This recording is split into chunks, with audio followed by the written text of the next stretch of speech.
Bismillahirrahmanirrahim.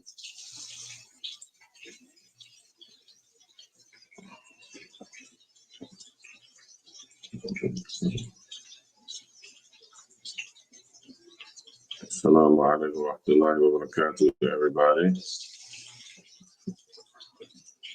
Give me a second, let me finish getting set up. Okay.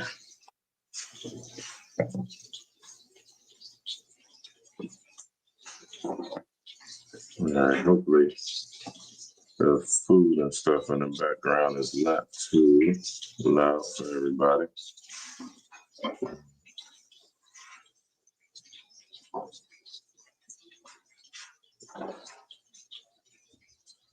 Oh, shoot. This thing is jumping back. Hold on, y'all. It's a technical difficulty. 1 second.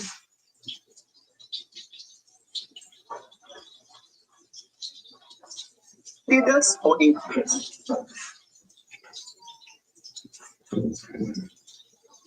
Assalamu alaikum.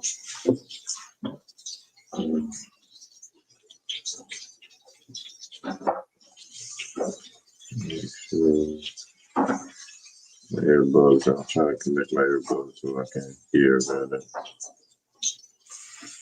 Okay.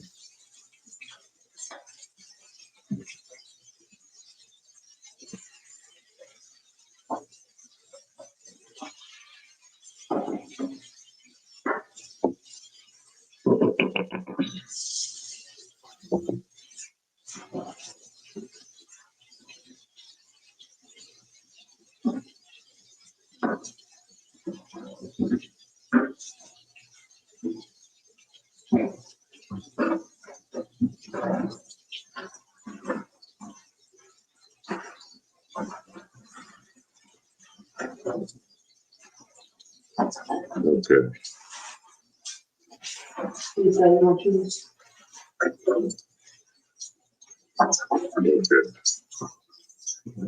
Checking to make sure my audio is good. Okay.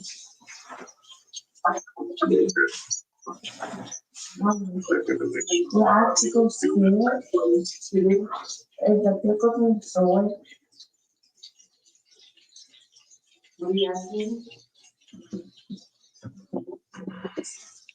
Rahmatullahi wa barakatuh. I see a couple people on there. Y'all let me know, is my audio good? Because I got my earbuds in this time. The wife is cooking in the back, so I just want to make sure y'all hear me. Y'all let me know if I'm okay.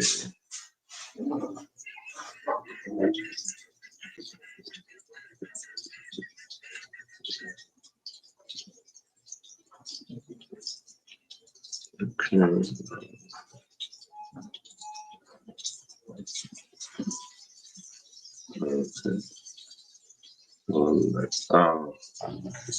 Can you do me a favor?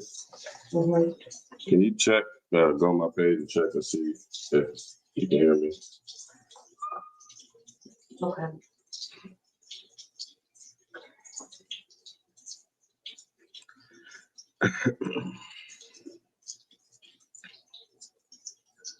Yes. Test it. 1, 2, 3.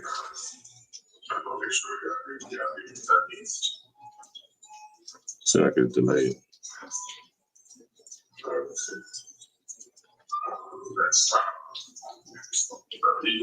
Yeah, I heard you. I heard you. Did you hear me say testing 1, 2, 3? No, it's over the right. Man, that's like 5 minutes behind.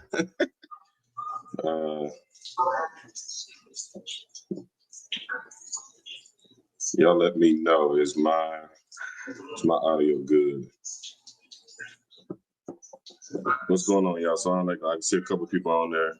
Furkan, Sonic, Furkan, is my audio good? I'm using my earbuds, so I don't want to jump and get started and y'all not hearing me right.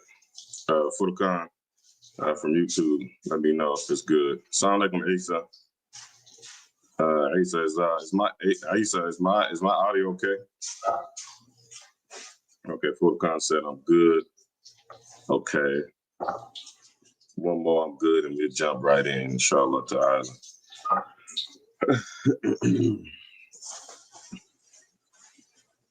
Okay. For the Quran. How you say? Let me know if I'm good.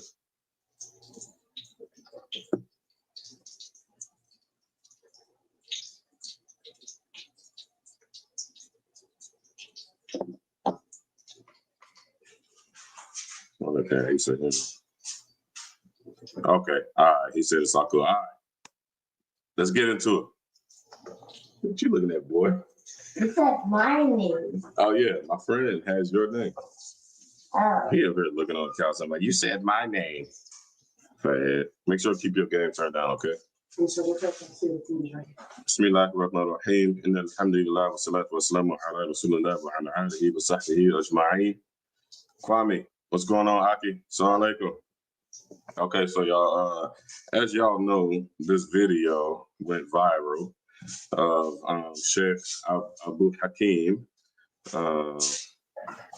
Hey, I got the, hold on 1 second, y'all.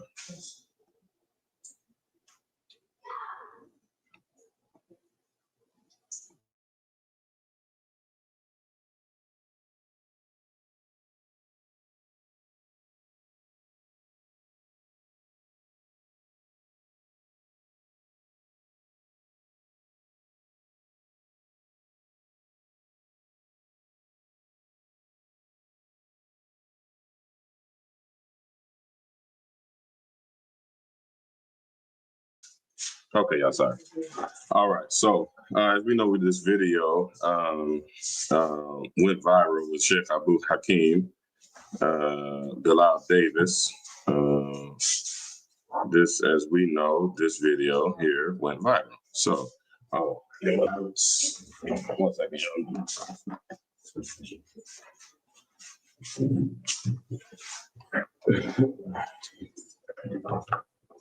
Okay, so the biggest what's going on, Paulo? Sound like sis? The biggest problem we have in today's time is where's my thing? I'm sorry, y'all. I'm ill prepared. That's not supposed to be like that. It's not supposed to be like that. There we go. Okay. Okay, y'all. So as we know, this video right here went viral. And it's a big problem. First, there was a lot of red flags, man. A lot of red flags. First and foremost, the brother Sheikh Abu Hakeem Davis, he should have known that this brother, this young brother, his name is Mukhtar. I think that's what they was calling him in the video. First and foremost, let's slow down a second. So they're debating this marquee issue between the Sunnis and the Salafis. The Salafis say that the practice of Tawassul, which is making dua through the Prophet sallallahu alaihi wasallam, or through any righteous person, or through your deeds, through them or by them is a better word, because the Salafis have tarnished the matter of Tawassul so much. That they said that they have been saying since they come onto the scene, which is not too long ago, they have been saying that this is shirk, and this is major shirk, and this has made us mushrikeen, made us pagans, and put us outside of Islam. So first and foremost, Sheikh Abu Hakeem, they're debating this, and this video came out last week, and like 5 people sent me the video because they know this is my thing. This is my topic. This is what I get into right here. So like 5 people sent it to me. I don't know if it was for me to respond. Like the first 4 times it was sent to me, I ignored it because I didn't went over this over and over and over and over again. And I don't know. I guess this conversation and this stuff is catching traction again. This whole Sunni versus Salafi thing is catching traction. It's heating up again. And this video, I think it was like 50,000 views the last time I looked. But the first thing that Sheikh Abu Hakeem should have recognized was this brother's not a scholar. he looks like he's a student of knowledge, and it sounds like he's in the early stages of his development. And you can tell that Sheikh Abu Hakeem is very he's familiar with this topic. He's not unfamiliar about this topic. The young brother has learned about Tawassul from his tariqah that he follows, but to be able to know like comparative arguments and so on and so forth, and what Salafiyah says and what Ahlul Sunnah says and how to compare it, it's a very, very, very tedious issue. First and foremost, y'all can listen to videos like this, and inshallah ta'ala, I'm gonna share my screen on notes that I have taken on the subject matter that will basically kind of give y'all the opposite end of the perspective. First and foremost, what we have to understand about Tawassul is Tawassul for Ahlul Sunnah. And this is, when I say Ahlul Sunnah wa Jama'ah, I'm talking about, let me turn my phone off. So when I'm talking about Ahlul Sunnah wa Jama'ah, when I say that, because the Salafis have, and the Salafi scholars have trained everybody to believe is that they, the Salaf Minhaj, and the people who call themselves Salafiyya are Ahlul Sunnah. They are not. And that's no disrespect to anybody. That's no shot at anybody that I went back and forth with online. And it's just purely for knowledge sake. And if anybody's heart is sincere, then, just take this in as sincere advice. The Salafiyya, the people, the group who say they are Salafi, they are not Ahlul Sunnah wal Jama'ah. They are not. Two things, how they disqualified from being Ahlul Sunnah and then wal Jama'ah. First thing is in order for you to be Ahlul Sunnah, you have to hold the beliefs of the majority. And that's from the Prophet sallallahu alaihi wasallam to the next generation, to the next generation, the next generation. Everybody knows about those three blessed generations. And then we have the actual, the time period is called the Salaf. That time period after those three blessed generations. And I would argue that it was only for 3 more generations, because all of the classical works were written and provided to us in those 6 generations. After those 6 generations, you don't have any of the major scholars. You don't have any of the mujtahideen. Not many. There were some that popped up here and there, but for the most part, they were all kind of following those first 6 generations. I apologize for hurting y'all feelings, Ibn Taymiyyah included. Ibn Taymiyyah is 8th century. He's not in that first 6 generations. So the 6th generation is the weakest. The first generation is the strongest. 99% of all of the authentic Islamic knowledge came in those 6 generations. So if your belief system or whatever group you belong to, and you can belong to a group without being a sect, you can belong to whatever group you want, whatever it takes for you to develop as an individual or for y'all to develop as a community, and this is what y'all own, and this is what y'all doing to get y'all closer to Allah subhanahu wa ta'ala and prepare yourself for the day of Qiyamah. Whatever y'all got to do, or whatever you call yourself, or whatever belief or group or whoever you belong to, your belief should be contained in those first 6 generations. If your belief system cannot be found and validated in those first 6 generations, you are not Ahlul Sunnah. And the second part of this, wal Jama'ah, the majority. The second way how the modern day people who call themselves Salafi are not the Jama'ah is because they're not the majority. And they got all these weird arguments that that one person could be right and then that makes him the majority. That's like that stuff is so far-fetched, and it never was spoken about in that first 6 generations. Never. So when we say Jama'ah, when you look at Africa, they're not Salafiyya. Now, all of Africa, West Africa is Maliki, East Africa is Shafi'i, South Africa is Hanafi, North Africa is also Maliki. When you look at Europe, they're mostly Maliki and Hanafi. When you look at all of Asia, from all the way to Indonesia, if you start in India, jump to Pakistan, go to Bangladesh, All of them are Hanafi. All of them are Maturidi. The others, they all are Ash'ari. They're not Salafi. The only people who are in the world go to Indonesia. There's 1 billion Muslims in Indonesia by themselves, and all of them, besides probably 0.5% of Indonesia, is Shafi'i, and they are Ash'ari.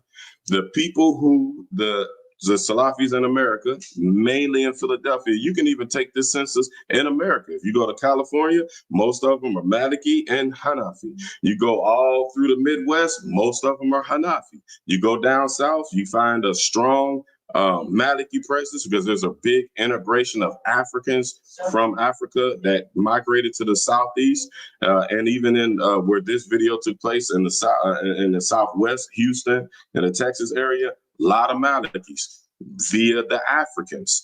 You find a lot of the Pakistanis, a lot of the subcontinent brothers and sisters, they migrated in these areas. They brought the Hanafi and Maturidi madhabs with them. The only place you find Salafiyya is in Philadelphia, those areas in Jersey that are connected to Philadelphia, and then from Jersey, just maybe a string to certain parts of New York. But New York is mostly Ahlus Sunnah when it comes to the Muslims, because you got a lot of immigrants in New York. And the immigrants did not migrate, most of the immigrants did not migrate from Saudi Arabia. So when you look at the whole entire world, you find Saudi Arabia, Jersey, and maybe 20 or 30% of Philadelphia, 100% of Philadelphia, and 20 or 30% of New Jersey. That's the only place you find Salafiyya. That's not Jama'ah. I'm sorry to hurt y'all feelings. I don't mean no disrespect to nobody, but we just speaking strictly facts. So when you say Ahlus Sunnah, your belief system, what Muhammad ibn Abdul Wahhab believed, what Ibn Taymiyyah for the most part, and I ain't gonna put Ibn Taymiyyah in there because he wasn't a Salafi. Ibn Taymiyyah was with us. He was shunned, and he's not referred to with us. But he was with us for sure. He wasn't Salafi. But if you look at Ben Baz, if you look at what's his name, the Hadith person they got, what's his name, Al-Albani, Husaymin, all of those guys, those guys, none of them hold the beliefs, the mainstream beliefs of that first 6 generations. And that's what this video is a product of. Sheikh Abu Hakeem, he knows that this young brother doesn't know that. This young brother, this African brother, he can barely speak English. And it's been people like me, people like Imam Fahim, Imam Naeem, Imam Amin. We've been calling these type of guys out. And then there's another video with the same brother with Hassan Somali. They ignore us.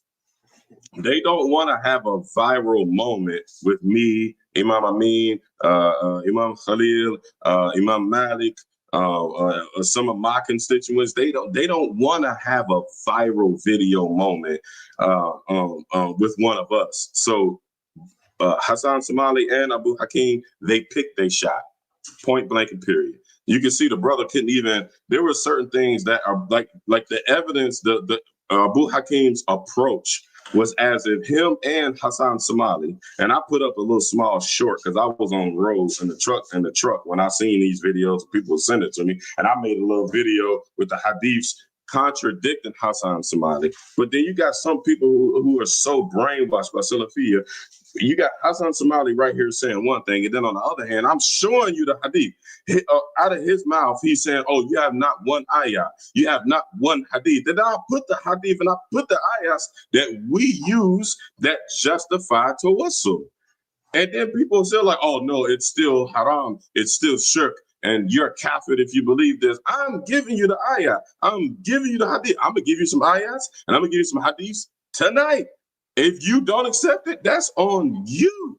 If you worship your shuyukh, and they tell us not to be blind followers, y'all being blind followers. When so y'all always say, oh, I don't have a madhab. My hadith is the sahih hadith is my madhab. And then we hit you with the sahih hadith, and then y'all make all these excuses. That make y'all be shuffling and jiggling around and talking about, oh, well, brother, we don't accept Imam Bayhaqi, or we don't accept Imam Suyuti. How you don't have the right not to accept them guys. Them dudes are in the clouds compared to Ben Baz and Al-Albani and Uthaymeen. And at this point in the video, let me make a proclamation. Dear Salafiyya, dear Ahlus Salafiyya, dear people from the Salaf, stop playing games. When we talk to y'all, we don't want to talk to y'all about what Al-Albani said. We don't want to talk to y'all about what Salih Al-Fawzan said. We don't want to talk to y'all about what Uthaymeen said. We don't want to talk to y'all about what Bin Baz said. We don't want to talk to those guys are not Salafi scholars. They are not from those 6 generations. When we're talking, when the Malikis, the Shafi'is, the Hanbalis, and the Hanafis, the Maturidis, and the Ash'ariyah, the people who y'all are telling us, Sufyan al-Andalusis, what's going on, Habibi? When we're speaking and we're saying what we believe, we are coming from the belief system of Ahlus Sunnah, like I just explained. We're coming from the belief system of those first 6 generations. And let me give you another proclamation. We know about the 3 blessed generations. Our scholars, those people I just said, those 6 groups that I just, 6 groups that I just said, they are the only ones who are connected to that first generation. So anybody after that that's not connected to that 6th generation, they're not connected to the 5th, they're not connected to the 4th, they're not connected to the 3rd, the 2nd, and the 1st. Khalas. So stop copy and pasting these fatwas off of alislam.org and americafatwa.islam or whatever that stuff, Islam Q&A. Stop Googling when we having these conversations online and copying and pasting what Bin Baz, Al-Albani, and Fawzan have said. What they said is irrelevant to me.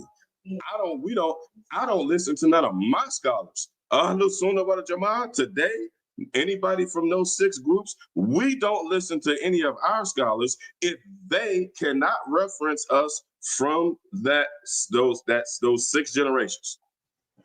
That is Ahlus Sunnah wal Jama'ah. Let me give y'all another proclamation, something that y'all don't know. So, Salafi people, come outside, don't be parochial. Don't have that cult mentality where you only can listen to Ben Baz. You only can listen to Al-Albani. You only can listen to Muhammad ibn Abdul Wahhab. You only can listen to Uthaymeen. You only can listen to Fawzan. Hey, Gareth, I ain't seen you in a long time. Hey, look what the Salafiyya dudes. Look, this is what they do.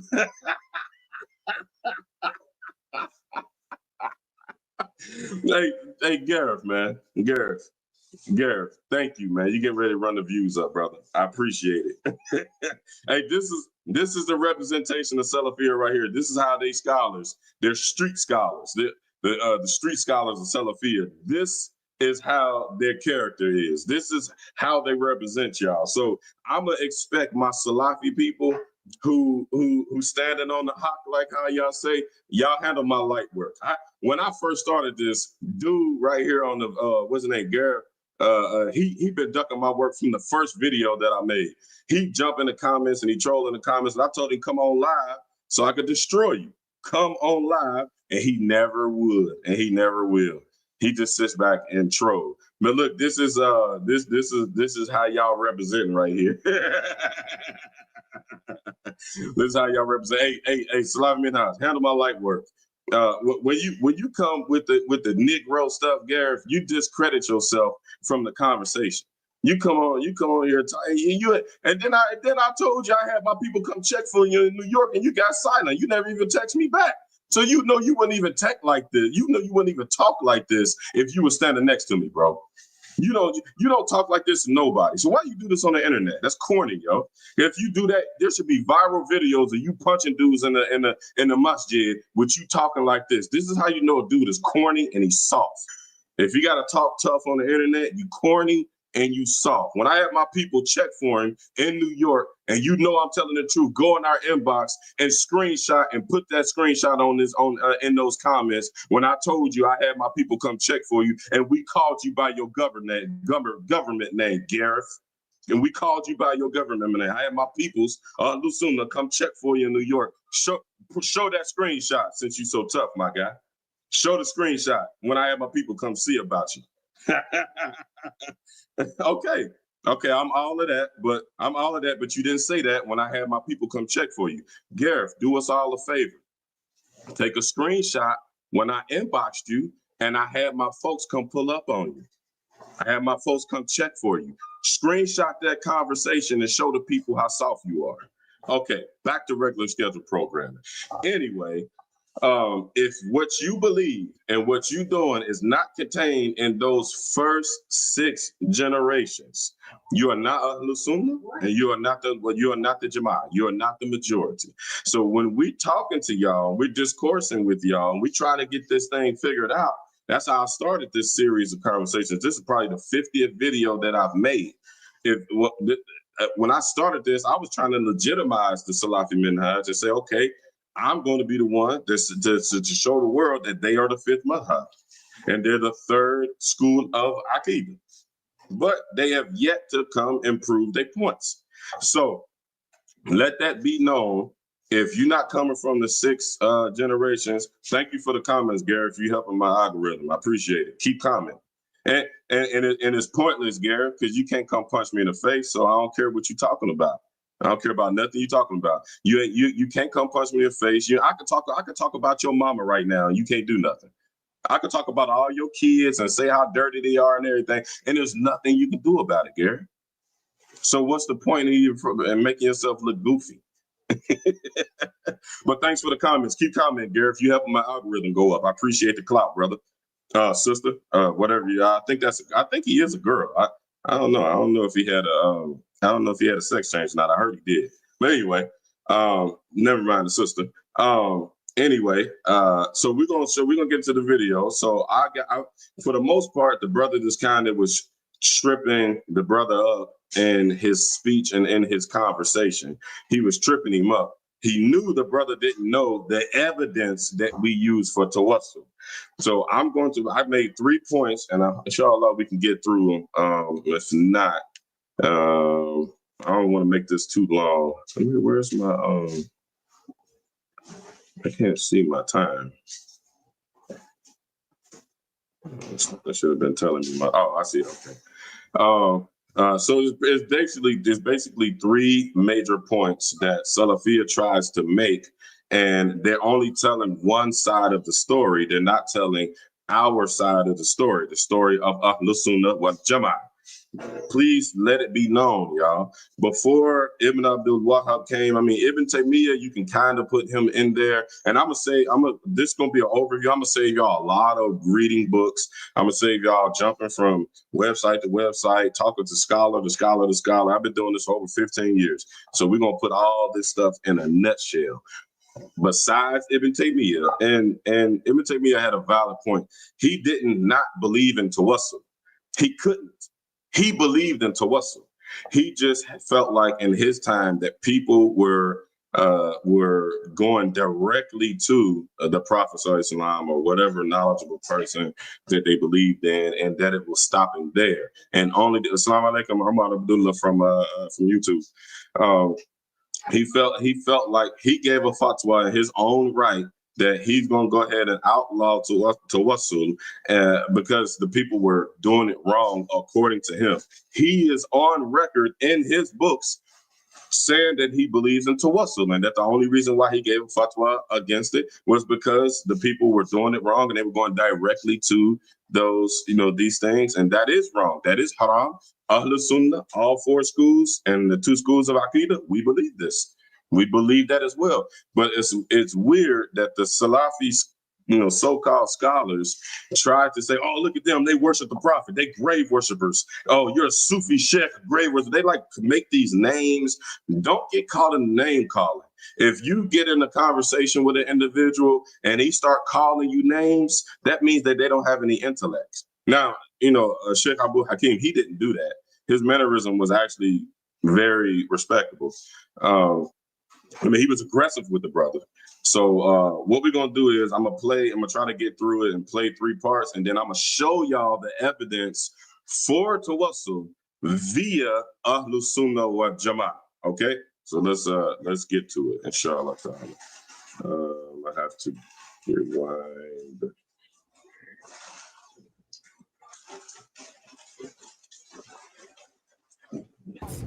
And in the ones who do Tawassul, we believe that the same way that I would ask you to make dua for me, I'm not dependent on your ability.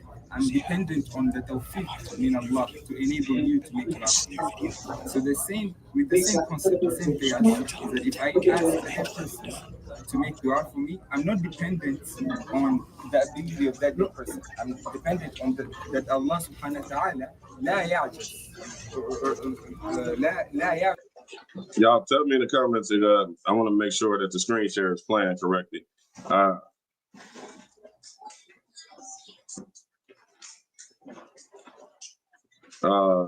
Anthony Morrell, Salam alaikum. Was the audio and the video good? I want to make sure that look at y'all. Look at how the Salafis are, y'all. We supposed to follow them. Right, Gareth. I'm now supposed to follow you. You're a very honorable individual. Look how entertaining this conversation is, y'all.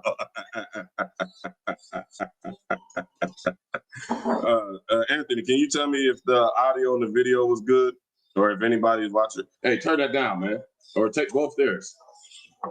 Turn it off like it is. Okay, Furkan said it was good. Okay, all right, I'm gonna finish it, inshallah. Hey, Gareth, I made you famous, man. You're gonna get a lot of friend requests after this. Yes, the same Allah subhanahu wa ta'ala who enabled you, Shaykhana, to make dua for me is the same Allah subhanahu wa ta'ala who will enable the dead person to make dua. And this is the all right. And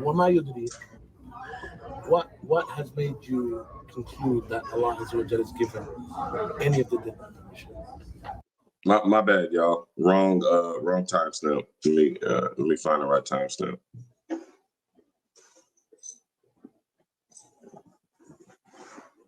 When you do it, no. But when you do it, you must do it with some basis. You can't just do it based upon feelings. Based on the fact that the dead person can hear and can do it. But the dead person, number one, the dead person, mutlaqan, that is not something that is affirmed in the ulama of Ahlul Sunnah that all dead people can hear. Our belief is that the dead hear what Allah Azza wa Jal or His Messenger Sallallahu Alaihi Wasallam have permitted them to hear, and what we have textual evidence for, number one. Number two, if it were the case, the Prophet Sallallahu Alaihi Wasallam can hear, mutlaqan, and that he could conversate with Allah Azza wa Jal, da'iman wa abadan, and that's something that goes on, and he's in knowledge upon knowledge of what is taking place after his death and after he's left the dunya. Answer me in relation to the hadith of the Hawd. The Prophet ﷺ said, "Ana faratukum ala al-Hawd," and that a people will be brought before me, and I would say, "Ashabi," or "Ummati, ummati." They will be taken away from me. What is it the Prophet ﷺ mentioned will be said? "Innaka la tadri ma ahdathu ba'dak." Verily, you do not know what they have brought about after you. It's a turn the fan on. That we say is alive, and still here, and still understands, and knows, and is familiar with what is taking place. Here, the Prophet ﷺ, he said about himself that it will be said to me, you do not know what has been brought to you, what they brought about after you. During his lifetime, the Prophet ﷺ, there occurred affairs among the munafiqeen and the hypocrites. The Prophet ﷺ didn't know about them while he was alive. وَمِنْ أَهْلِ الْمَدِينَةِ لَا تَعْلَمُهُمْ نَحْنُ نَعْلَمُهُمْ. Yani from the people of the munafiqun of Medina, you do not know them. We know them. Allah Azza wa Jalla mentioned to the Prophet ﷺ. Likewise, what did Allah Azza wa Jalla mention? لو كنت أعلم الغيب, say to them, لو كنت أعلم الغيب لاستكثرت من الخير وما مسني السوء. If I knew the unseen, then no harm would have touched me, and I would have been abundant upon khayr. Okay, so if y'all don't know, they are debating whether the Prophet sallallahu alaihi wasallam can hear us in the grave or not. The brother wasn't equipped. The Sufi brother was not equipped for the answer. There is evidence that has been established, and it comes from the time that time period of the Sahaba and the Salaf. The six generations, and we're gonna look at it. We're gonna pull up the evidence. So this is the conversation. So first and foremost, about that point, what he just made, I don't know what point he was trying to make when he said that Allah, there is an ayah when Allah subhanahu wa ta'ala was telling the Prophet that he didn't know who the hypocrites were, and knowing he used that ayah as evidence that the Prophet doesn't know the unseen. Okay, nobody is arguing that. Nobody said that Tawassul means that the Prophet can know or see the unseen. Nobody from Ahlus Sunnah wal Jama'ah says that. And if they do, they're deviant. We don't, that's not from our belief system. But what is from our belief system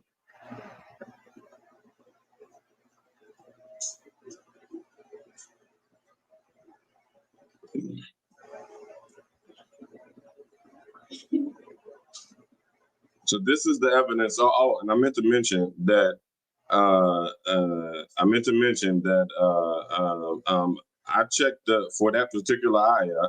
I checked myself 3 different classical tafsir, Qurtubi, Tabari, and Ibn Kathir, and none of those are like the most referred to tafsir that we have today. There are some other ones that are more scholarly and much more advanced. But if you just, this is stuff you can find on the internet because it's like general conversation. This is stuff that if you know about it, you can find the evidence for it easy. But if you check that ayah, none of those 3 major tafsir said what Sheikh Abu Hakeem is saying. So where he get it from? Now I know the Salafi Minhaj, they hate bid'ah. So I want to know, like if Tabari didn't know about it, Qurtubi didn't know about it, and Ibn Kathir didn't know about what he just said. And I'm gonna leave y'all to that. I didn't want to make this too long and too detailed because it's already a very finicky topic. But where did he get that from? If he didn't get it from those 3 referred to tafsir, and that's not to say that those are the only tafsir in the whole entire ummah or whatever, but that explanation being evidence against tawassul. If there's any Salafi scholar, if anybody tags Sheikh Abu Hakeem or whatever, take this clip and send that clip to him. We need that evidence. It's not in Tabari, Qurtubi, or Ibn Kathir. So we need that evidence where you got that tafsir, which is this. Those are mainstream tafsir, so it should be there. Yeah. So this is our evidence. So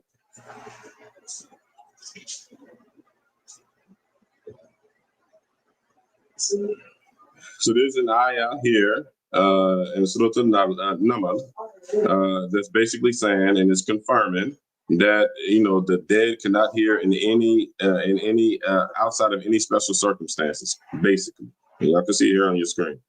Ibn Kathir tafsir under Surah Al-Rum 3052. He explains that the verse refers to the dead not hearing guidance, not hearing guidance, not that they can't, not that they can never hear anything. So this is what Ibn Kathir says about this ayah. So that's one piece of evidence against Sheikh Abu Hakeem. The second hadith, evidence of the dead hearing. There's a hadith in Sahih Bukhari in the Battle of Badr. After the Prophet ﷺ addressed the killed people of the Quraysh, he called them by name. He said, and he called them by name, and Sorry, my thing's not formatting right. Let me try to reformat it so we can see what it said.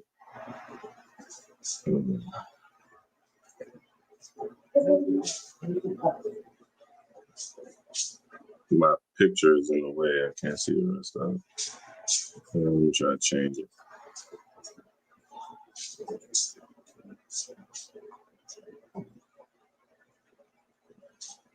Okay, so I think I skipped this part, but I remember it. I'm gonna paraphrase this. My apologies, y'all.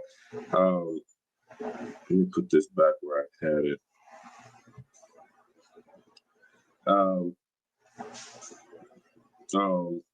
In this hadith, the Prophet sallallahu alaihi wasallam basically called out to the same companions and asked them. I got it in some of my other notes, so if y'all need it, I can give it to y'all or I can pull it up. But I got a whole thing of notes about this topic and these conversational points that I put together. I have it there. I thought I'll put it here. These notes is just for this refutation of this video. It's not the notes in totality. So if y'all need it, I have it. But that hadith basically says that the Prophet ﷺ called out to the slain soldiers on the battlefield, said, old companions, I think he said, old companions of the grave, somebody correct me. And he said, have you all found what Allah subhanahu wa ta'ala promised you? I think that's the wording. Maybe I should look it up. If I should look it up, y'all let me know. Then the companions, they responded, and it says here, as y'all can see at the top of the screen, the companion said, "O Rasulullah sallallahu alaihi wasallam, are you speaking to bodies without souls?" And the Prophet sallallahu alaihi wasallam replied, "You do not hear me better than they do, but they cannot respond." And this is a hadith in Sahih Muslim. So this is another piece of evidence from a book that the Salafis love to use, which is Sahih Muslim. And it's in, I believe it's in Sahih Bukhari as well. Somebody correct me if I'm wrong. And you can see here, it says the mainstream scholars took this as proof that the dead can hear speech by Allah's will. So this is what Ahlus Sunnah wal Jama'ah believes. The two biggest schools, the Ash'ariyah and the Maturidiyya, this is what we believe. I'm not sure about the Maturidiyya, but I'm pretty sure, I think it's similar, if it's not the exact same thing. If there's a Hanafi Maturidi brother watching, correct me if I'm wrong. But this is what we believe. We have textual proof. As you can see, Sheikh Hakeem was coming at the brother as if he didn't have any proof because the proof doesn't exist. Well, we see right here, the proof is here. The proof exists. Going further about the same topic, there's a narration in Sahih Muslim when the Prophet was visiting the graveyard. The Prophet said, "Salamu alaikum, O dwellers of the graves. You are the first, and we are following you." This greeting assumes they hear and they recognize. So we hear the Prophet addressing people in the companions of the grave. So if the Ash'ariyah and the Maturidiyya, if we do Tawassul and we went in, we're talking to the dead, because this is the first point that Sheikh Abu Hakeem is leading with, that this is shirk. It's shirk because we're talking to something that's dead, and we're talking to people that's dead, and we're calling on the dead, and all this stuff that they say is shirk and it's kufr. Well, we got two hadiths with the Prophet ﷺ addressing the people in the dead. So he was wrong. Now the Salafis do have their own usul. Does anybody know where their usul came from? No, their usul is not found in the first 6 gen. And I'm not an usuli master, but I am a student of usul, and just simple basic stuff that you learn in usul, the rules and the parameters of interpreting. I haven't got into the usul al-tafsir yet, but just usul al-hadith and usul al-fiqh, to be able to interpret some of the hadith, basic stuff is not there when you go and look at some of the Salafi usul. And now, it's not to say that they might be wrong about one thing or another in regards to a hadith, because everybody has a hadith for what it is that they believe. Whatever group you belong to, everybody has a hadith, and everybody got ayahs, and everybody say this is the evidence for what we believe. Now, what really separates the truth from the, and hope this doesn't get too complicated for y'all. But what really separates the truth from the falsehood is, where did your usul come from? Can you find this explanation in the 6 generations? The 6 generations, we know that their usul was authentic. We know it was.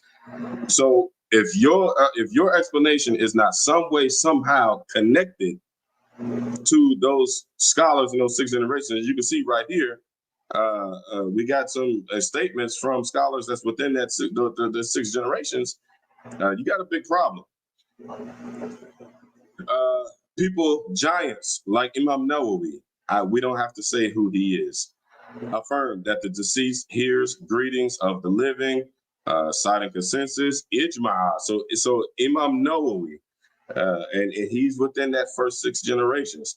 Then he was a scholar. He was referred to. He was Raji in the first 6 generations. What everybody's claiming is Salah. Everybody's following the Quran and Sunnah according to the way that's Salah. Imam Nawawi was there. Bin Baz was not there. Sheikh Abu Hakeem was not there. Imam Nawawi was, and he was one of the leaders. He is saying that this is ijma. So basically, if Imam Nawawi or any other big scholars say that this matter is there's ijma about this, there's a consensus about this issue. This means that with all the brilliance that Imam Nawawi comes with, that we testify to, all of y'all got a collection of 40 hadith. Every one of y'all. With all the brilliance that comes with Imam Nawawi, rahimahullah, he's saying, like, okay, y'all can't do the research. Y'all don't have the capability to look through the hundreds and thousands of opinions about this one matter in different generations that preceded me with my genius expertise is telling you this matter is ijma.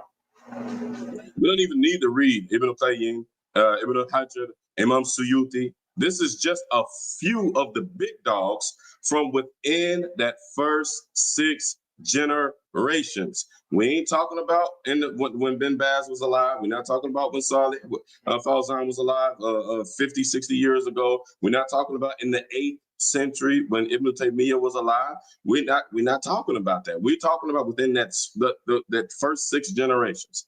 Look what Ibn al-Qayyim said. He collected many proofs that the dead can hear greetings and be aware of visitors. Ibn Hajar al-Asqalani in Fathul Bari, the commentary on Bukhari, this is the most famous scholarly. Maybe y'all didn't know this because y'all are stuck in the parochial Salafi scholarship, and they don't allow y'all to take from anybody outside of the parochial Salafi scholarship. They tell y'all that you are a deviant. They brainwash y'all into believing that you're a deviant if you jump outside of that 10th generation that Bin Baz came in, and you want to go explore this particular matter in the 4th generation. Let me see what the Salafi Salih said. Let me see. I see everybody arguing about it today.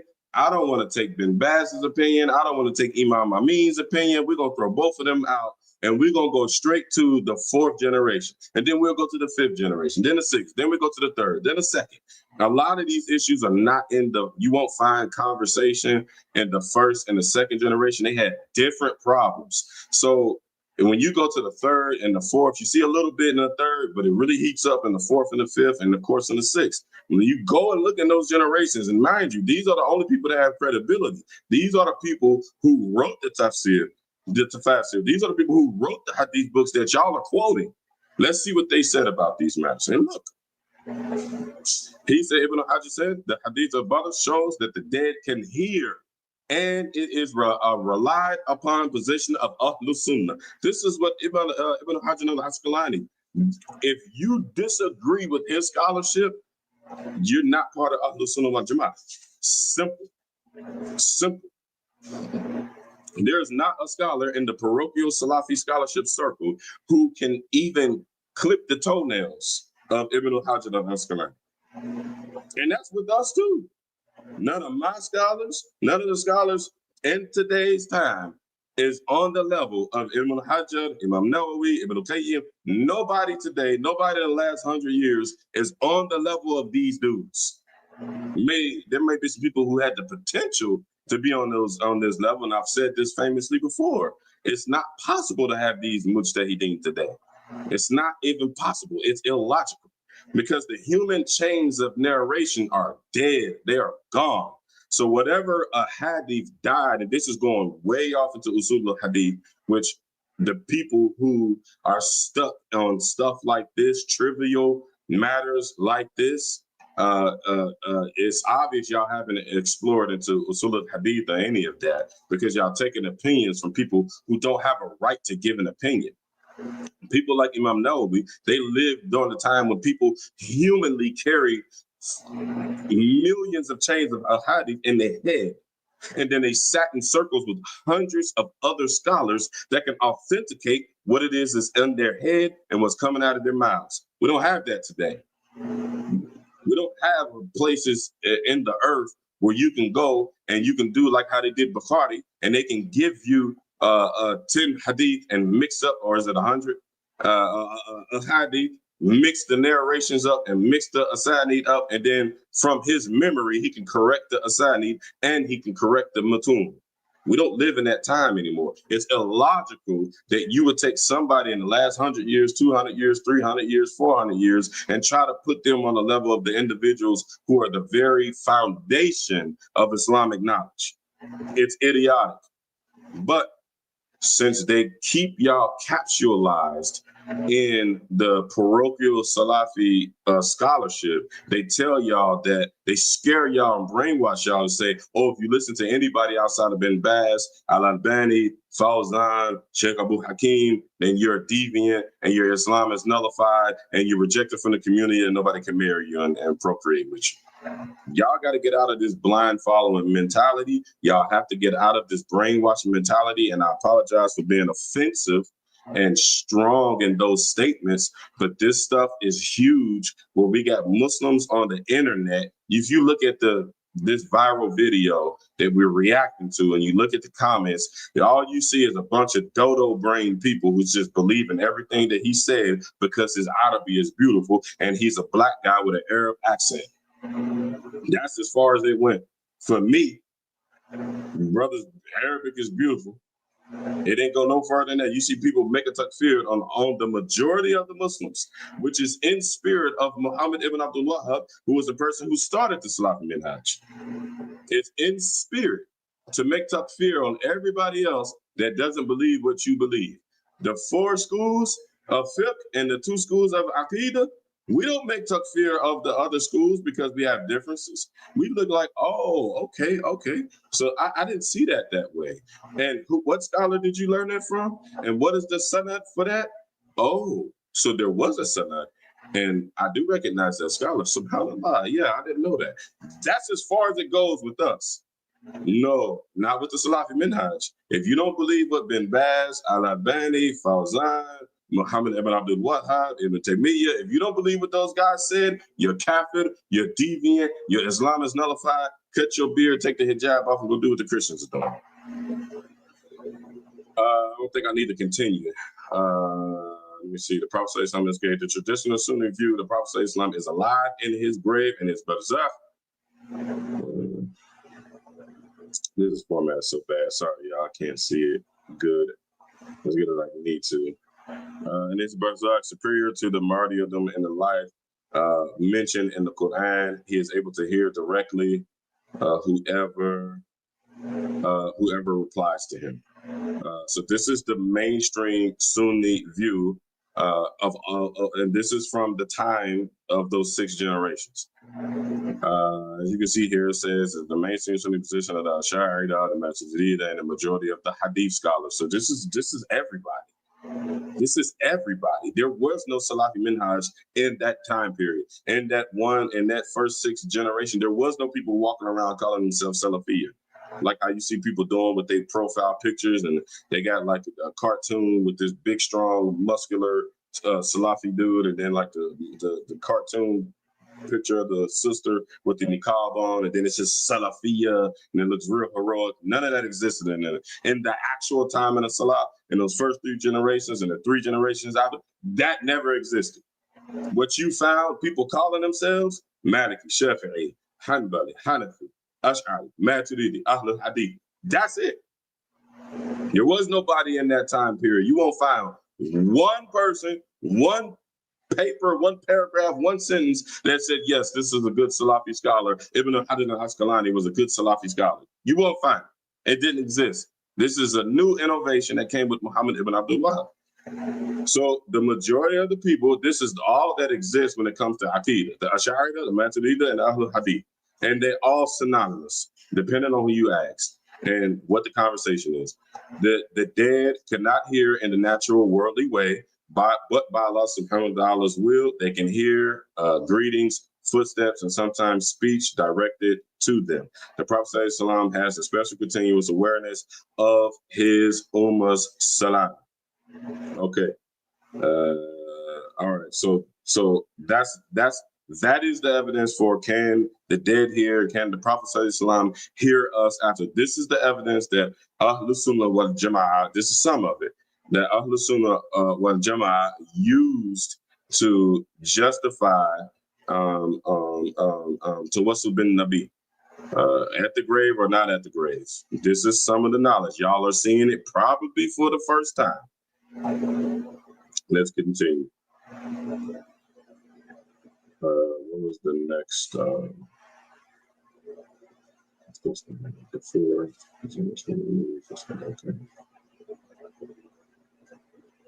Okay.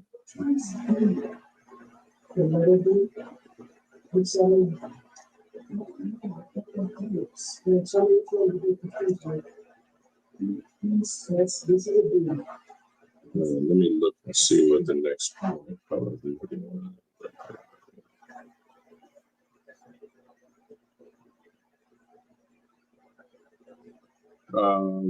I think I skipped a part.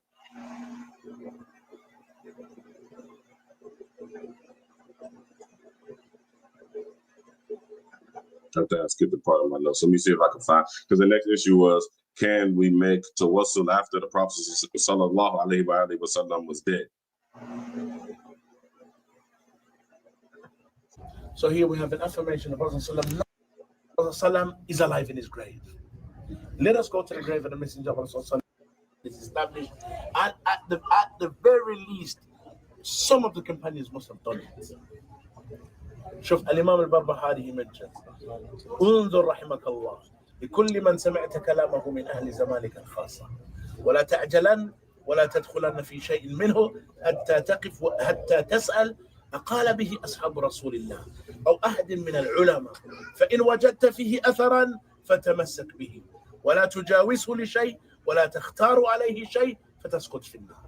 He said, look, may Allah show you mercy to the position or the statement of anyone you hear speaking in your time. Don't be hasty and do not enter into anything from it until you first ask, is it something that the Messenger of Allah said? Ask one, that the companions of the Messenger of Allah said, or any of the ulama. فَإِنْ وَجَدْتَ فِيهِ أَثَرًا فَتَمَسَّكْ بِهِ. If you find a narration, then cling to it. Don't go past it for anything.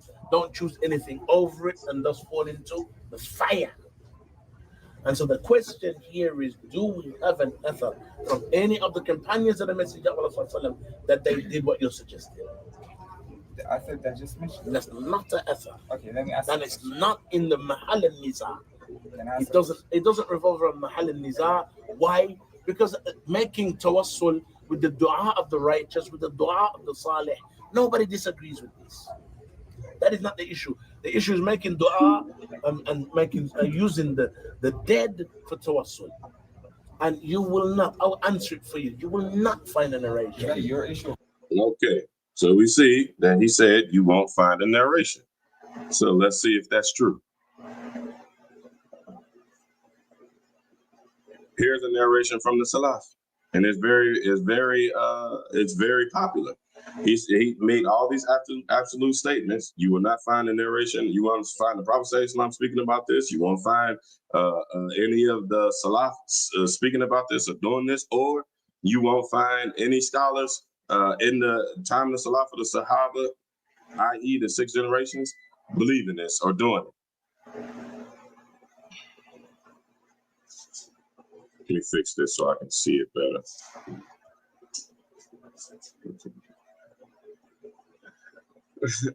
So what's after the death? There are Athab. Narration from the Salah. Malikul Dinar, the treasurer of Omar. During the drought in the time of Omar, a man came, and during the drought in the time of Omar. So this is not when the Prophet ﷺ was alive. A man came to the grave of the Prophet ﷺ and said, "Messenger of Allah, came to the grave of the Prophet ﷺ and said, O Messenger of Allah, sallallahu alaihi wasallam, ask rain for your ummah, for they are perishing." Then the man saw the Prophet sallallahu alaihi wasallam in a dream, telling him to give glad tidings to rain, of rain to Umar. Now this is reported in Al-Bayhaqi's Dalal al-Nubuwah, Ibn Abi Shayba. Okay, so that is the source. This came from Bayhaqi. So before we get into and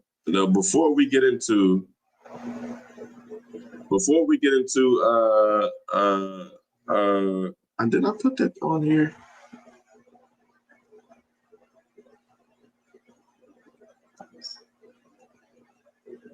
Okay, yeah.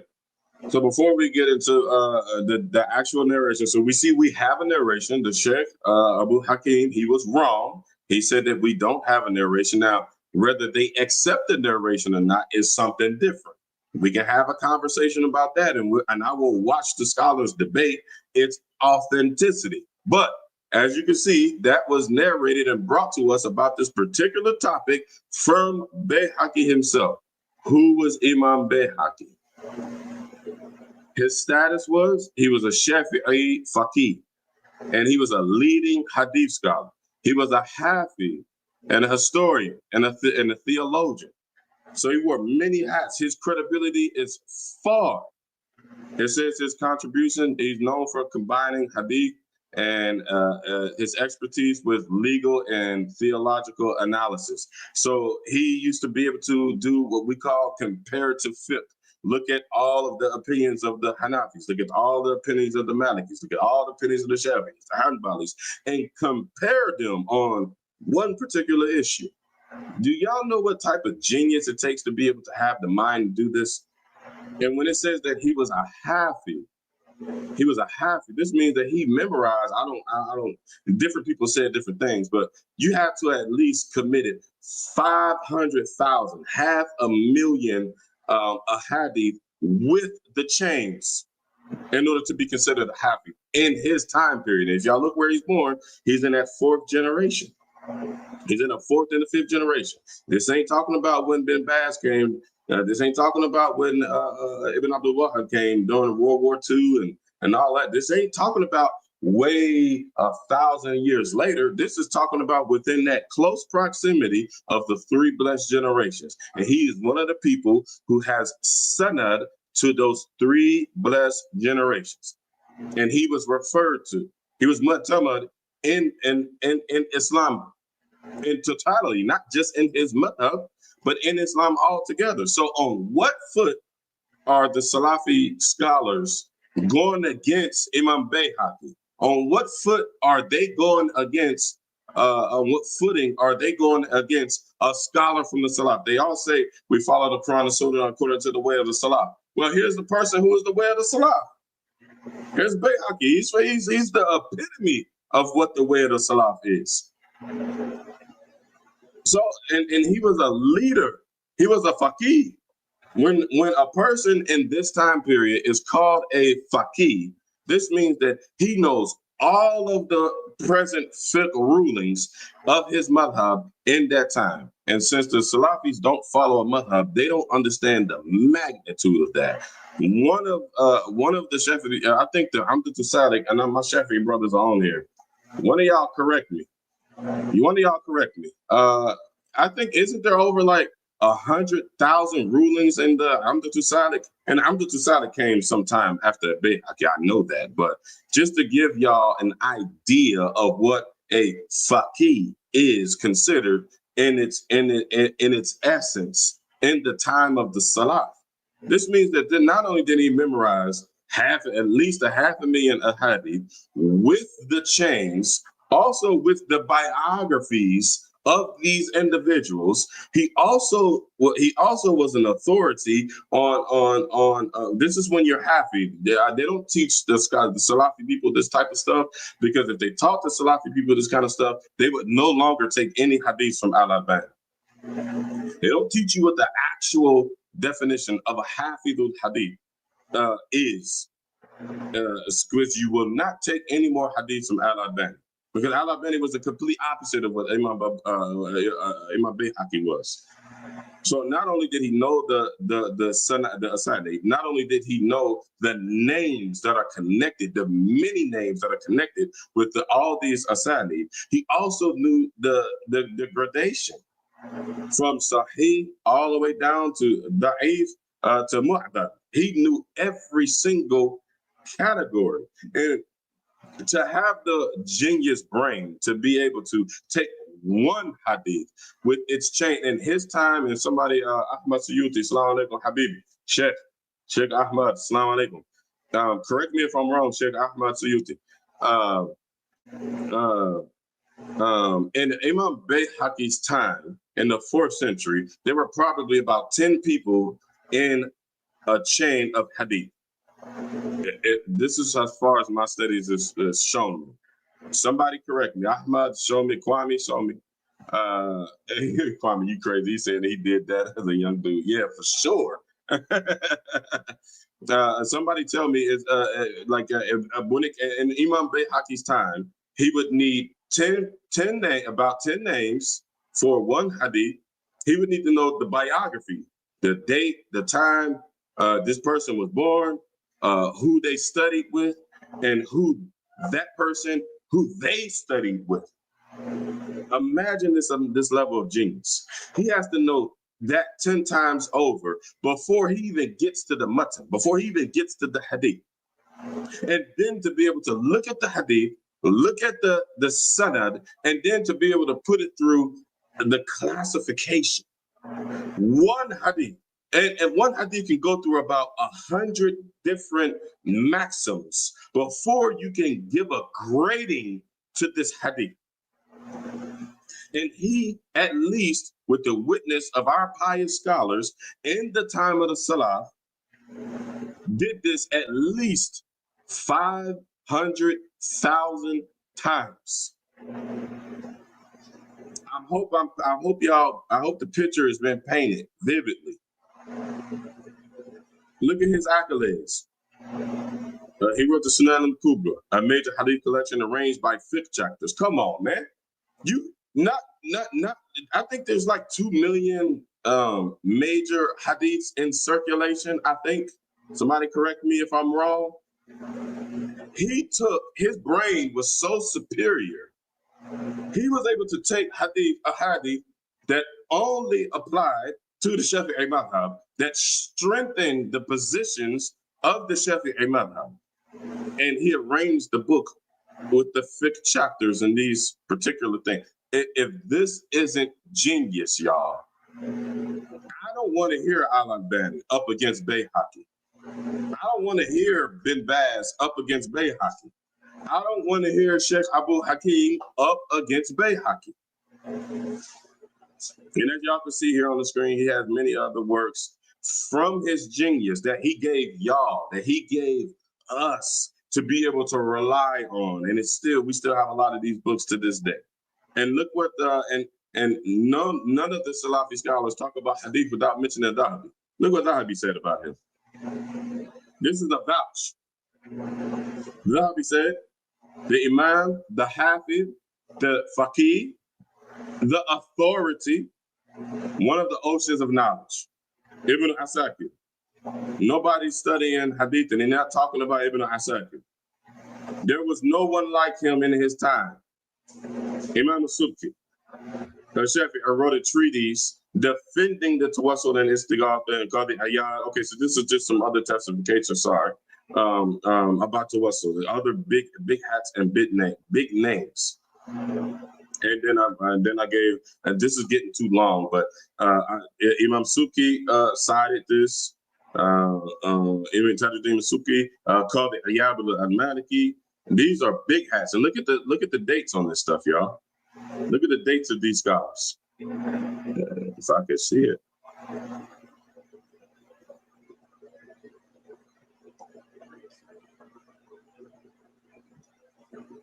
He's 8th century.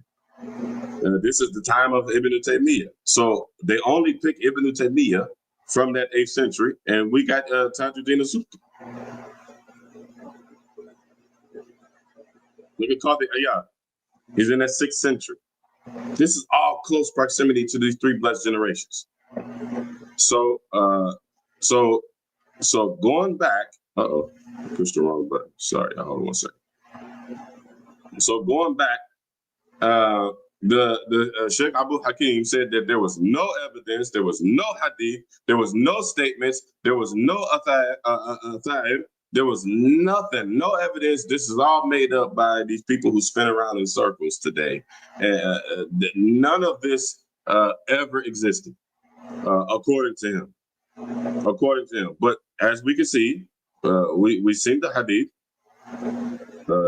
We seen the hadith, and it was collected by Imam Bayhaqi in his Dalal al-Nubuwah. Okay, and the evidences of prophethood. And it'd be hard to get into what's going on. It'd be hard to get into going into that book, and then I don't even think that book is translated into English as of yet. So I think I'm gonna have to make a part 2 of this, y'all, because I have to go. So let me go to some of the comments, inshallah ta'ala. As we can see, what the Salafi scholars like to do is they somehow they're good with the YouTube and stuff. Like, I ain't really good with this stuff. They know how to work the internet, know how to work the YouTube, and they get tens of thousands of views, if not hundreds of thousands of views, and they only show their perspective, and they don't paint the whole entire picture. They don't go over the stuff what I was telling y'all about the first 6 generations, who Imam Bayhaqi is. And then they talk to young brothers like that brother Mukhtar, who don't know no better. He hasn't learned this stuff yet. They talk to them and they bombard them with all this Arabic and beautiful recitation. They bombard people with this stuff, and then you're watching YouTube. You're not a student of knowledge. You don't even know these hadith exist. You don't even know that there are hadith books that we can take outside of the 4 main hadith books, or 6 main hadith books, 4 to 6 main hadith books. All everybody want to know is Sahih Bukhari, Sahih Muslim. Let me tell y'all a secret about Bukhari and Sahih Bukhari and Sahih Muslim. That's not common knowledge, and it's surprising to me. Well, it's not surprising because most of y'all are not scholars. Most of y'all are not tulabul ilm. Most of y'all are just people who are scrolling on Facebook, and then you see this video, and then you take hundreds of years of scholarship and put it in a 40-minute video, and then you go and comment, oh, it was great how the sheikh handled. I'm going to pull the video up, and we're going to go through some of the comments to show y'all how y'all blind follow. Y'all use that propaganda against the Ahlul Sunnah wal Jama'ah and say, oh, y'all blind follow Madik, y'all blind follow the 4 Imams, y'all blind follow your sheikh, you follow your Sufi, and you want to spin in circles and go to the grave. Y'all blind followers. This hadith exists. There's ayats. Man, maybe I should, next time on the part 2 of this, on the second half of this refutation, I think it might be, y'all let me know, it might be necessary, and I could pull up so many different evidences. This already, I just showed y'all 2 pieces of evidence, and y'all see it's been an hour and 15 minutes already. The internet is not the place for these types of conversations. So before you go and type on YouTube and be like, oh yeah, the sheikh was beautiful, the sheikh was balaying, you haven't even studied the issue yet. You haven't even looked at this issue to see maybe those Sunni brothers, maybe they might have some evidence. And I just showed you a hadith. Oh, I forgot, I missed my point. Most of y'all don't know that Sahih Bukhari and Sahih Muslim is only the most authentic hadith according to Bukhari and according to Muslim. There are hundreds of thousands of other hadiths that Bukhari and Muslim collected, and they got some other books. But they said that, listen, y'all, these are the most rigorously authenticated hadith. That's not the whole entirety of the deen. And then it's about mainstream. These are the most authentic hadith about these mainstream topics, and that was during that time period. We got other stuff going on. That there are a hadith that sheds light on it. That Imam Bayhaqi, Ibn al-Hajjaj, that these latter, what they call the mutaakhirin, the latter scholars, the Salafi, the Salaf scholars, the scholars from the Khalaf, excuse me, the scholars from the Khalaf, that they were connected to the first 3 generations. They had these ahadith, and it came through Bayhaqi, it came through Ibn al-Hajjaj, Ibn al-Asakir, Qadi Ayyad. It came through those scholars. But all y'all want to talk about is Bukhari and Muslim, because that's all that the Salafi Minhaj parochial scholars will allow y'all to see. And then if there's some evidence, like y'all just seen this hadith, and somebody's going to screenshot this or screen record it, and they're going to send it to Abu Hakeem. He's oh yeah, I need. He's the brother is not the, he's the mistaken. There were problems with Imam Bayhaqi's aqidah. What? Oh, okay. Okay. So everybody that has evidence that goes against what the Salafi Minhaj believes, there's a problem with their aqidah, including Bukhari. Because a lot of people don't know, Bukhari and Imam Ash'ari shared a sheikh, Ibn Kulab. If you go to ash'aris.com, all you're going to see is these Kulabis, these Kulabi dogs, these followers of Ibn Kulab. Go and find anything from the time of Ibn Kulab, somebody refuting him on a scholarly basis. And you cannot use the contention that was there between him and Imam Ahmad. I'm gonna save you the trouble. I already went down that rabbit hole. Ibn Kulab and Imam Ahmad, they were buddies. They was partners. They was homeboys. Imam Ahmad got away from me because the people of Bid'ah, Ibn Kulab would sit there and argue with the people of Bid'ah, and Imam Ahmad, rahimahullah, rahmatullah alayh, he would say, listen, I ain't got time to talk to none of them dudes. I ain't got no holler for none of them. They over here giving Allah body parts, man. Go ahead. Y'all just won't. Go ahead. Go ahead. Let me get to teaching the people who want to be taught. And he didn't like the fact that Ibn Kulab, rahimahullah, would sit there and go back and forth with him. And he would engage with him. And he would go point for point, bar for bar with the Mujassima. So you can't use that story. Don't try to use Imam Ahmad. But and I'm gonna put the nail in the coffin if you try to go and use Imam Ahmad.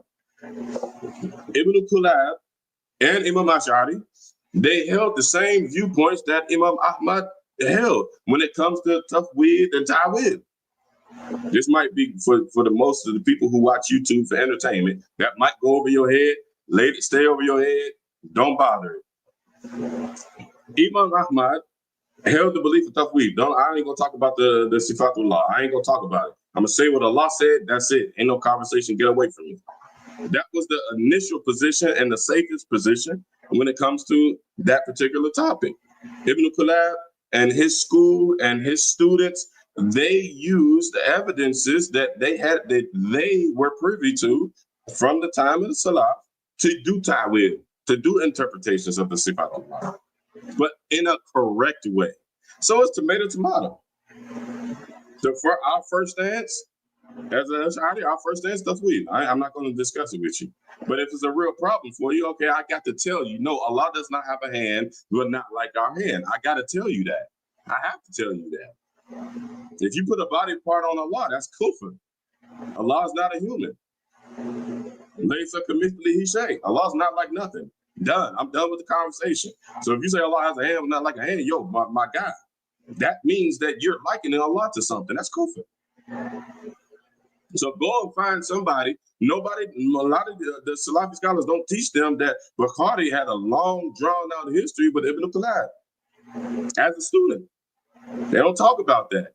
But when it does come up, they say, he had some issue with his aqidah, but he was a great hadith scholar. Come on, man, miss me with all of that, man. Hey, you don't play with my head like some Christian pastor. Yeah, we ain't doing that. We definitely not doing that. I don't care how beautiful your Arabic is and how many ayats of the Quran I ain't no fool. And you ain't gonna play me like no fool. And as long as I'm alive, I'm not gonna allow guys like that to play the people for a fool. There's two sides to this. And then let me end this video and say, Ahlus Sunnah wal Jama'ah, we never considered Tawassul to be a matter of Aqidah. This is a fifth issue. This ain't something that make you a Muslim or make you not a Muslim. And then you got people like Ibn Abdul Wahhab. They came and turned this into an Aqidah issue. And when you go back, y'all, I'm challenging y'all, go back to the first 6 generations and y'all come back and refute Abdul Qadir Muhammad al-Maliki al-Ash'ari and show me where the mainstream scholars philosophize that Tawassul was kufr. I got a whole list of giants that did not consider Tawassul to be shirk, to be kufr, or to be a matter of aqidah at all. It's a matter of fiqh. It's in the category of fiqh, of something that's permissible to do. It ain't even a big deal to us. Go to legitimize your belief system. Go to the 6 generations, pick any of those illustrious ulama, and bring us the dalil of Tawassul being a matter of aqidah. That's the first thing that y'all need to know. And people on the internet calling me a pagan, calling me a kafir, saying that I'm a grave worshiper and I worship the prophet, I don't worship Allah. And y'all, and there's so much that goes to this conversation that they don't even know. So I was forced to make this video. I'm sorry. We'll go to the comments, and then inshallah ta'ala, next week I'll do part 2, and we'll finish the third point. The third point was he used the hadith that says, when the Prophet ﷺ said, do not make my grave an Eid. Yes, that is a hadith, and it is an authenticated hadith to various people. Some people said Hassan, some people said Sahih. It's a good hadith. But like I said in the beginning of this program, where are you getting your usul? Where are you getting your interpretation? We're going to get into how you cannot use that hadith up against Tawassul. And we're going to show you from the time of the Salaf. We're not going to talk about Bin Baz. We're not talking about Fawzan. We're not talking about Uthaymeen. We're going to go to the time of the Salaf. And I got a list of scholars that shows y'all with authority, from the authority, plenty of people like Bayhaqi, some of them stronger, like Nawawi. Nawawi was stronger and bigger than Bayhaqi. That they did not take this hadith and use that hadith as evidence against Tawassul and as evidence that this is grave worshiping. That's going to, inshallah ta'ala, that's what we're going to do next week. Let me see if we have any comments that are necessary to respond to. Sister,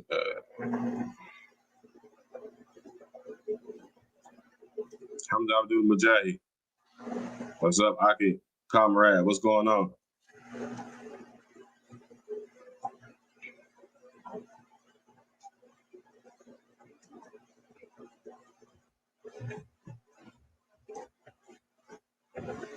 Hamza Abdul Mujahid. He gave us an ayah. Let's look at the ayah. Allah subhanahu wa ta'ala said, and if only they had, after having wronged their souls, come to the prophet. So I told y'all there's ayats, and then in the video, if y'all seen the video of Hassan Somali talking to that same young brother, Hassan Somali said, you can bring me one ayat, you can bring me one hadith, you can bring me anything that Habibi ya Adi, you know, with the whole Saudi Arabian sheikh accent. It's like when the Salafi scholars talk to you with the authority of that Saudi Arabian accent that you're supposed to turn off your intellect. But our comrade Hamza Abdul Mujahid, he just gave us an ayah. I told y'all there are ayahs, there's hadith. It just doesn't belong to the Salafi minhaj curriculum. And the Salafis have been trained not to believe anybody other than their own scholars. And here's a clear ayah for Tawassul. Of course, they try to get out of this and they say, oh, well, this is when the Prophet ﷺ was alive. Well, we just proved that there's a hadith, and there's a few other hadith that prove that people did Tawassul when the Prophet ﷺ was not alive. So here's the ayah. Allah Ta'ala said, and if only they had, after having wronged their souls, come to you, Muhammad, Prophet Muhammad, sallallahu alaihi wasallam, and sought forgiveness. If they came to the Prophet ﷺ and sought forgiveness, and the messenger sought forgiveness for them. So this is Tawassul. Them going to the Prophet ﷺ and the Prophet ﷺ going to Allah. That is Tawassul. They would have surely found Allah subhanahu wa ta'ala relenting and merciful. And this is the Quran. This is chapter 4, ayah 64. Like the brother said, this is a clear ayah. Mind you, y'all Sheikh Abu Hakeem and y'all other Sheikh Hassan Somali, he said you want to find one ayat, not one hadith, where there's one ayah. And y'all can't get away with saying, oh, that was when he was alive. Okay, that's what you're saying. So let's prove it. Let's prove that. Show us one scholar from the first 6 generations that dealt with this topic, that dealt with this subject, that said that this ayah only applies to when the Prophet ﷺ was alive. I challenge y'all. Abu Sumayya, what's going on? Assalamu alaikum. Well, I mean, I think you might have put that up. You might have put that up. So Abu Sumayya is not praying to the dead. I don't know. Let me see. Maybe shut up. Let me pull up real quick my other notes and let me give you the official definition of Tawassul, so I don't misspeak. First, let me go back and see if you maybe got cleared up. Let me see if you got cleared up from later on in the program. I'm gonna come back to that, Abu Sumayya. Salam, Sayuti. So glad to see you back. I mean, everybody kept sending me this video, man. I was like, come on, man. Somebody wrote R&R from YouTube.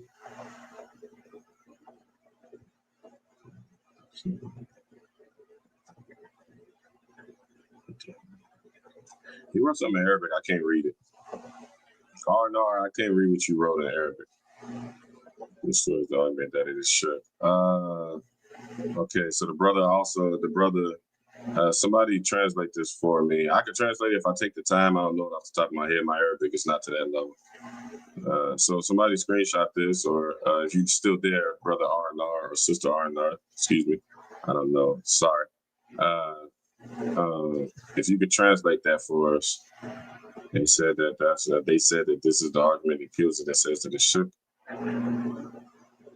Umar Abdullah, so you're saying it's okay to call upon other than Allah subhanahu wa ta'ala, what are you saying? So Umar Abdullah, I think I covered that. I think we showed the hadith, so if you're still there, let me know if you're still confused. He said that's a lie against Muhammad ibn Abdul Wahhab. Well, I'm sorry, brother, but Muhammad ibn Abdul Wahhab, I know y'all very sensitive about him, but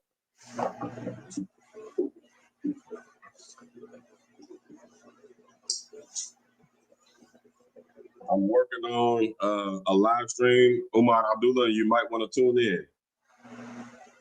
The Divine Lightning. I got about 400 pages of evidence of what I say about Ibn Abdul Wahhab, Umar Abdullah. Umar Abdullah, if you really want to get to the bottom of, let's keep blurring out. Sorry, y'all. This is the Divine Lightning. If y'all can't see it, it's the Divine Lightning. Umar Abdullah, if you really want to get to the bottom of what we think about Ibn Abdul Wahhab, go study this book, and maybe me and you can do a video together, and we can discuss the accusations that come from this book, and the authenticity of the book, the authenticity of the reports that made up this book. So yeah, we got the paperwork on Ibn Abdul Wahhab. We got the paperwork on him. Muslims stop the Christian, the fastest growing religion of Christ. Your ancestor must have killed them. Then you claim your fastest growing.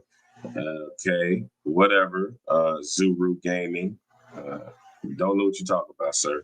Omar, not every calling is worship. How many callings are Du'as made? How does it really be denied that? And you will notice that the Salafis enjoy debating people when they are numerically superior to them, and it gives them a chance to play to the crowd as well, which we've seen in both of those videos against that young brother. But I got our little brother, Muftad. I got it.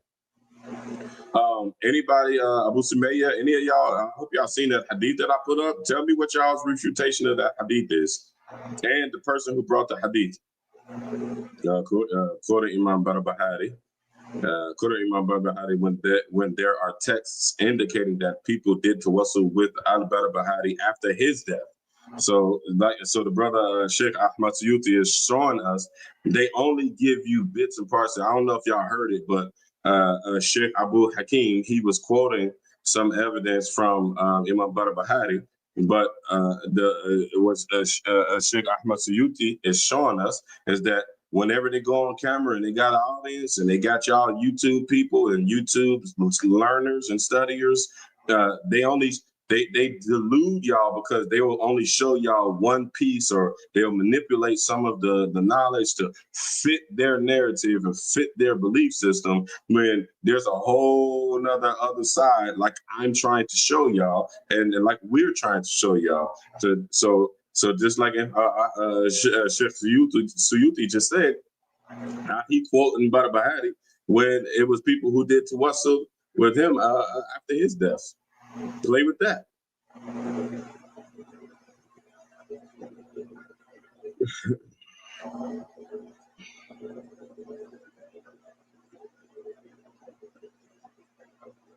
Okay, Sufyan al-Andalusi said that what I said earlier about Imam Bayhaqi, that it was most likely that it was probably about 10 people between him and the Prophet ﷺ, but possibly shorter. So that's even more authentic.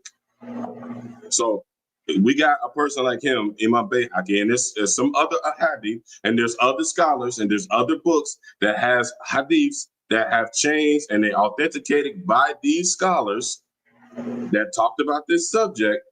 What is the Salafis' evidence against these giants of hadith scholarship? I want to know. Inquiry minds want to know.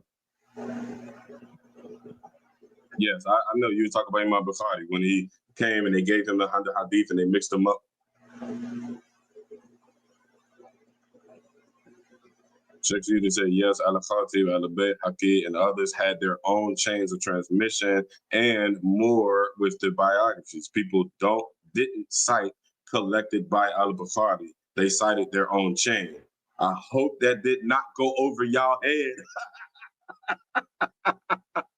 Screenshot that right there on the TV. Screenshot that, anybody that's confused, and read it over and over again until you understand that.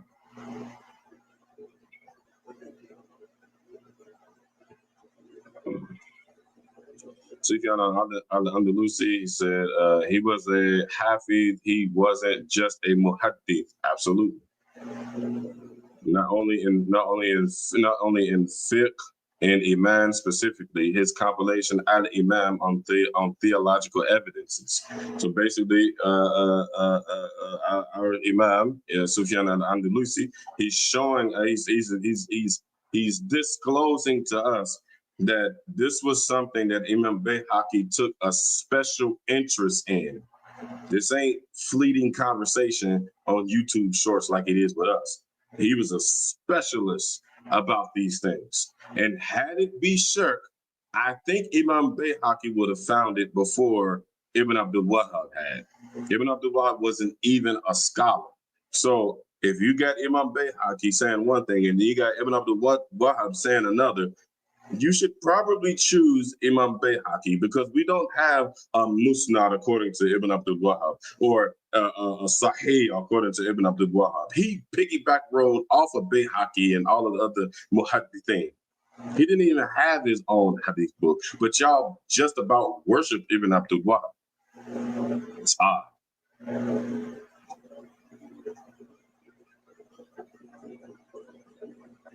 Whoa.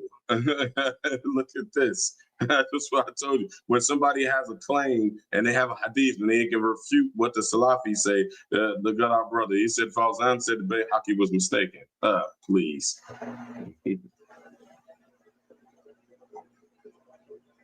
He defended the Ash'aris against the abuse of the Hanbalis by writing the rulers themselves to prevent the oppression of the Ash'aris. Look in Tabyin. Yeah, that is, yep, that is, there was some extreme Hanbalis at that time. If I'm not mistaken, didn't they storm his house, Imam Sufyan? Didn't they storm his house and pull him out the house and beat him up and stuff? But they wouldn't these guys we talking about today.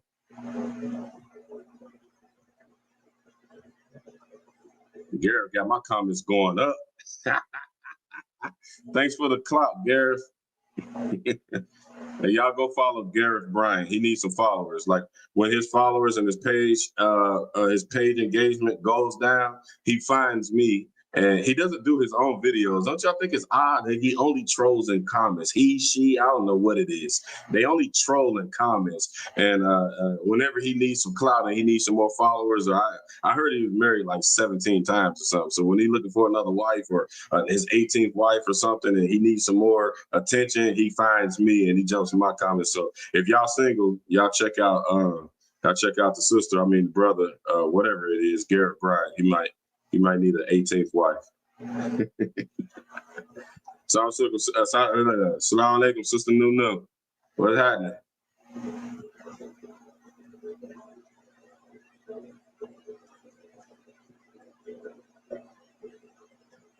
Oh, this is my guy. My guy from the slab. What's happening? Salam alaikum. All right, y'all, I gotta go. My wife is making. We got some big, nice steaks, and they sitting there waiting for me to cook them. And she's sitting over here, not so happy that I'm still on the internet. So I gotta go. Inshallah ta'ala, we'll pick back up and we'll finish. There was 2 more points. The one of Nabi, don't make the Prophet song. We're gonna give the correct interpretation from Ahlul Sunnah wal Jama'ah of the Prophet saying, don't make his grave an Eid. And then we're gonna discuss the position of Ahlul Sunnah wal Jama'ah of saying that us believing in Tawassul is shirk, because Abu Hakeem and Hassan Somali both told that young brother Mukhtar, they both told this young brother that he was a kafir. They both looked him in his face and they said that the beliefs that you're having is kafir and you're gonna go to the hellfire. All of your deeds is rejected. Your Hajj is not accepted. Your Salah is not accepted. They told that young brother that. So we gotta talk about this. Is why we gotta talk about this stuff, because this is bad, and this is haram for us to do that. It's haram for us to look at a person. If a person is telling you some stuff and it sounds funny, it sounds like kufr, it sounds like shit, you're supposed to be making excuses for this person. Turn your head, start another conversation. If that person is aggressive in the conversation, you're supposed to change the topic. Start talking about the Cincinnati Bengals. Do anything but trying to get this person to admit to kufr or to admit to shirk. But on the flip side, this is the historical position of Ahlul Sunnah wal Jama'ah. I'm talking about first 6 generations pre-Ibn Taymiyyah. And Ibn Taymiyyah didn't even do this. Ibn Taymiyyah defended his intellectual adversaries. The Salafis don't tell you that either.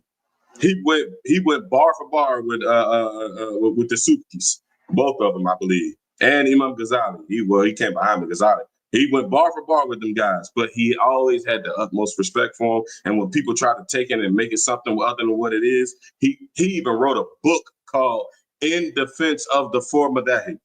I bet you the Salafis don't tell you that. Ibn Taymiyyah, I have the book. Ibn Taymiyyah wrote a book defending the four madhabs. So the Salafis, they do the opposite. When they don't like our belief, they throw you out of Islam.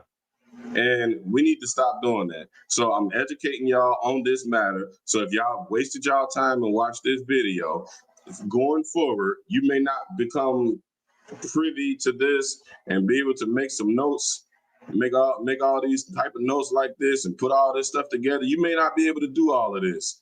But after you watch this video and you watch this presentation, you at least, inshallah ta'ala, you at least, when this topic come up and you don't know nothing about it, you'll keep your mouth shut. or you're not gonna type on your little fingers, yeah, these deviant grave worshipers all need to burn in hell. Then people are typing this type of stuff in this YouTube video, and they are understanding the sin that they're incurring. So without further ado, y'all, I love y'all for the sake of Allah. Thank y'all for everybody who tuned in and commented. Inshallah ta'ala, next Sunday, I'll be back and we'll finish the video. Inshallah ta'ala. If I said anything wrong, y'all let me know, fix me up. Tell me if I said something wrong, if I had a slip of the tongue, or if I used the hadith wrong or anything, correct me. Now come with that garbage now. I'm gonna light you up. But you know, for all the people who are sincere and y'all want to assist and y'all want to show me, inshallah ta'ala, if I did anything wrong, please do that. And if I said anything wrong, it does not come from Islam, it don't come from the scholars, it does come from the madahib, it doesn't represent my scholars, this is my work. And now I've had these conversations with the scholars that I engage with. I've had them over and over and over again. And I've put the same questions to different shuyukh that I follow, and they all gave me the same answers. This is how you can find the haqq. So I'm not quoting them, I'm quoting myself. This is my work. These notes right here, these my notes. These are my compiled notes. This ain't representing nothing, and representing the school that I belong to right now, none of that. So y'all get with me. I love y'all for the sake of Allah. Aqulu qawla hadha wa astaghfirullah wa la ilaha illallah. Assalamu alaikum wa rahmatullahi wa barakatuh.